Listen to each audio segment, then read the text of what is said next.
نحمده ونصلي على رسوله الكريم اعوذ باللہ من الشیطان الرجیم بسم اللہ الرحمن الرحیم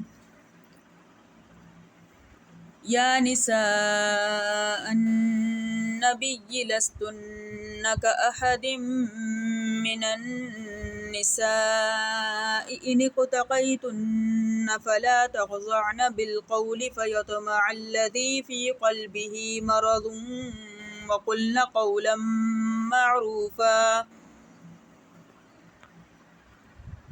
سورہ احزاب آیت نمبر 32 تا 33۔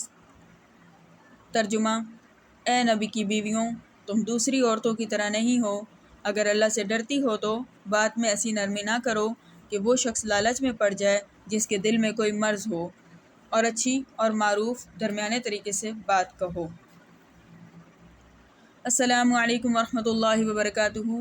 سامعین کرام، ہمارے ہاں بدقسمتی یہ ہے کہ قرآن کے سامنے حدیث پیش کی جاتی ہے، اور حدیث کے سامنے صحابہ کے اقوال، اور صحابہ کے اقوال کے سامنے تابعین کے اقوال، اور تابعین کے سامنے فتویٰ پیش کیا جاتا ہے، جو کہ عام طور پر غالباً اس دور حاضر میں سے کسی مفتی سے لیا گیا ہوتا ہے۔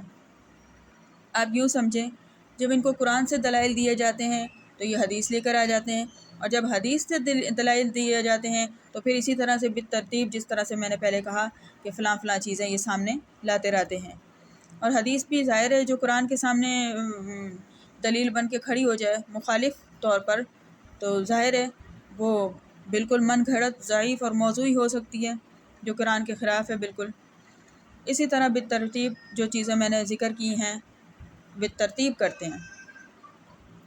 محل موضوع کچھ یہ ہے کہ ابھی میں نے 2 ویڈیوز بنائی نہیں ہیں کہ فتویٰ دینے والے اللہ دین کے چراغ میں سے نکلے ہوئے جن کی طرح حاضر ہو گئے ہیں۔ اور تعجب کی بات تو یہ ہے کہ میرے معزز سبسکرائبرز، ویورز میں سے کتنے پروفیسر اور کتنے علماء کرام ہیں جو کہ کتنی ہی کتابوں کے مصنفین ہیں ماشاءاللہ سے، انہوں نے توصیف اور تائید کیا، اپریشیٹ کیا ہے۔ فتوے کا کہیں نام و نشان بھی نہیں ہے۔ مزید تعجب کی بات یہ ہے کہ فتویٰ دینے والے حضرات وہ ہیں جنہوں نے ابھی تک شریعت کے مطابق بشرہ مبارک پر داڑھی نہیں رکھی، نماز تو کبھی پڑھی ہی نہیں ہے، گانے ہر وقت سنتے ہیں، نہ جانے کیا کیا نظروں سے گزارتے ہیں۔ انہیں یہ فتویٰ گانے والیاں اور ٹک ٹاکرز کے چینلز پہ یاد نہیں آتا، وہاں واہوائیاں ہوتی ہیں، تاتے بنے ہوتے ہیں واہوائیوں کے، ان کو راتوں رات وائرل کر دیا جاتا ہے اور مجھے فتویٰ دیا جا رہا ہے۔ افسوس، صد افسوس۔ تعاونوا علی البر والتقوی ولا تعاونوا علی الاثم والعدوان۔ افسوس، صد افسوس۔ اب آ جاتے ہیں ان کے فتوے پر۔ تو جی، فتویٰ کس نے دیا آپ کو؟ اگر دیا بھی ہے تو خدا نے نہیں دیا۔ خدا نے فتویٰ دیا ہوتا تو بجائے یہ فرمانے کے کہ ان سے بات نرم نہ کرو، اچھی بات کہو، فرمایا جاتا ہے ان سے بات ہی مت کرو۔ نبی ہے نا موجود، ٹھیک ہے، ان سے بات ہی مت کرو۔ اور فتویٰ اگر کسی نے دیا بھی ہے تو آپ اپنی ذہنی پسماندگی کا خود اندازہ لگائیں کہ آپ کردار کی کس نہج پر ہیں کہ آپ کے ہوتے ہوئے عورت کا آواز کا بھی پردہ کر دیا گیا ہے۔ شرمندہ ہونے کے بجائے الٹا فتویٰ یاد دلا رہے ہیں۔ اگر اس فتوے پر حضرت عائشہ صدیقہ رضی اللہ عنہا عمل کرتی تو ابن عباس تک، ابن مسعود تک حدیث نہیں پہنچتی، اور ابن مسعود سے حدیث مجھ تک نہ پہنچتی اور میں آپ تک نہ پہنچا رہی ہوتی۔